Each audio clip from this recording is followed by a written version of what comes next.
वालेकुम। सबा digital news में आबिद अली आराई हाज़िर है। आज सुप्रीम कोर्ट ऑफ पाकिस्तान में जस्टिस शौकत अजीज़ सिद्दीकी की बरतरफी के हवाले से केस की समाअत हुई है, जिसमें जस्टिस उमर अता बंदयाल की सरबराही में 5 रुकनी बेंच ने यह समाअत की है। तो इस केस की समाअत का मुकम्मल अहवाल जानने के लिए हमारे साथ मौजूद हैं सीनियर वकील कर्नल एडवोकेट इनामुर रहीम साहब। तो इनसे हम पूछेंगे कि आज की समाअत में जस्टिस शौकत सिद्दीकी साहब के वकील ने क्या इस्तदा की और अदालत ने क्या हुक्म जारी किया, ये पिटीशन जो है समाअत के लिए किस तरह मंजूर हुई है। ये पिटीशन बड़े अरसे से ज़ेर इल्तवा थी और इसमें सबसे अहम क्वेश्चन ये था कि जो अहमद खान साहब ने जो पॉइंट रेज़ किया था, उन्होंने कहा कि इनको जो हटाया गया उसमें ड्यू प्रोसेस ऑफ लॉ नहीं हुआ, और उससे पहले सुप्रीम कोर्ट तय कर चुकी थी कि कोई भी जजेस के मामलात हैं उनको ओपन कोर्ट में उनकी समाअत की जाएगी और उनको पूरा मौका दिया जाएगा अपने डिफेंस का।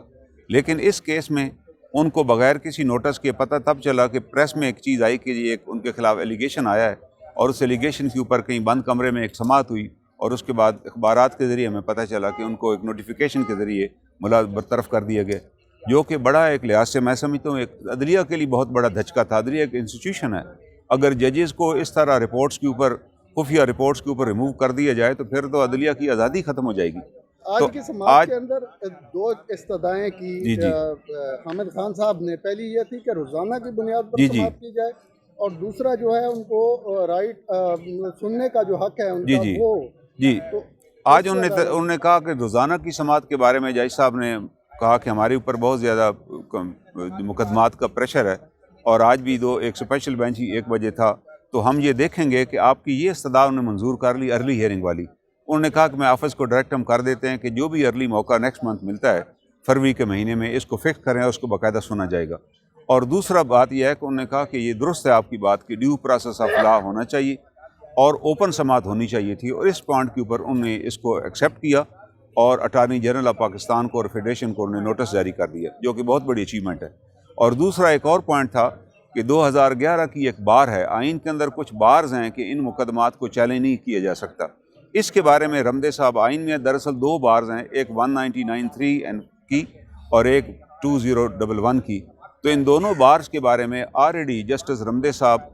एक फुल बेंच की जजमेंट है, जिसमें उन्होंने कहा ये जितनी बार्स हैं they are because of the intervention of martial law की वजह से ये लगाई गई, ताकि अदालतों के ऊपर एक कदगन लगाई जाए। और उस जजमेंट में भी जो Iftikhar Chaudhry versus president of Pakistan थी, उसके अंदर भी उन्होंने इस बार को सेटिसाइड किया। उन्होंने कहा इस बार की मौजूदगी में अगर कोई ऐसा केस है जिसके अंदर मैलाफिडी है, बददयानती है या विदाउट जुरिस्डिक्शन है, हमें समाअत का इख्तियार है। और वो चौधरी इफ्तिखार साहब का केस सुना गया और उनके खिलाफ रेफरेंस क्वैश किया गया, वो प्रिंसिपल यहाँ एक्सेप्ट किया गया, और इंशाअल्लाह ताला उसी प्रिंसिपल की रोशनी में सलाउद्दीन साहब जो हमारे कराची बार के, सिंध बार के प्रेसिडेंट हैं,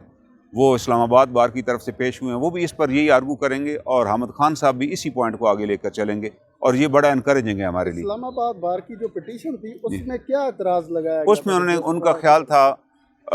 ऑनरेबल जज साहब का कि इसमें जो लैंग्वेज इस्तेमाल की गई है वो नामुनासिब है, जबकि उन्होंने कहा कि सर लीगल लैंग्वेज है, एक केस जो अगर उसमें अगर मैलाफिडी है तो मैंने उसके अंदर मैलाफिडी लिखना है, अगर उसके अंदर एक काम बगैर जुरिस्डिक्शन की हुआ है तो मैं तो ये लिख सकता हूँ जो कानूनी ज़बान है। मैंने लीगल लैंग्वेज इस्तेमाल किया, लीगल लैंग्वेज के अलावा तो कोई और लफ्ज़ इस्तेमाल नहीं किया, मेरे पास कोई अल्फाज। उन्होंने कहा नहीं, अगर आप इसको बेहतर फ्रेम कर लें, उन्होंने कहा जी जो आप मुनासिब समझते हैं, नामुनासिब है तो उसको स्ट्राइक कर दें, लेकिन मैंने जो लैंग्वेज इस्तेमाल की है वो सारी डिसेंट है और लीगल फ्रेजेस इस्तेमाल की हैं, और जो कानून के अंदर दिए गए हैं उसके अलावा अपने पास से मैंने कोई लफ्ज़ इस्तेमाल नहीं किया। और ये बात उनकी मुनासिब थी सलाउद्दीन साहब की, क्योंकि एक अगर एक्शन विदाउट जुरिस्डिक्शन है या एक एक्शन के अंदर मैलाफिडी है तो उन्हें यही लिखना है, चाहे वो किसी का भी हो। और इसलिए हम सुप्रीम कोर्ट के इस फुल बेंच के सामने आज मौजूद थे सारे वकला कि क्या ये सारी दरखास्तें अब समाअत के लिए मंजूर हो? सारी दरखास्तें समाअत के लिए मंजूर होगी, और ये बड़ा इनकरेजिंग है। कब तक ये दोबारा? ये उम्मीद है कि हमें लगता यही है कि मिड ऑफ दी फरवरी में ये फिक्स होंगे दोबारा केसेस, या शायद फर्स्ट वीक ऑफ दी फरवरी में फिक्स हों। बहुत बहुत शुक्रिया शुक्रिया जी।